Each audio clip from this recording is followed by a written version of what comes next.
одиме согласно препораките на адвокатите. Господин Груевски, вчера нели беше интерпелацијата на владата на премиерот Зоран Заев.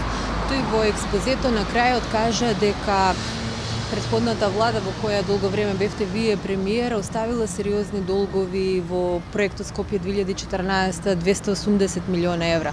Потоа во реконструкција на болници, набавка на апарати и по други основи уште 380 милиона евра. Еде се изрази со тој израз дека сте оставиле всушност финансиско цунами во државата. Како ќе ги коментирате овие информации?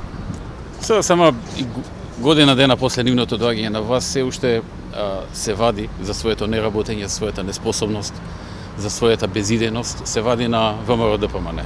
Тоа време ќе помине. Тоа време не може долго да трае. Ништо не сме оставиле што е надвор од едно логично, нормално, тековно работење. Значи, ако се градела некоја болница и се изградила до пола кога ние сме заминали од власт, а втората половина треба да се гради во време на СДСМ, нормално е да се догради во време на СДСМ, како што може би некогаш нешто тие оставили, иако тоа не било многу, затоа што тие не градеа, не создаваа и така натаму, но сигурно имало по некој помал проект кој што не го завршиле, па ние сме го продолжили. Тоа е тоа, нема ништо посебно.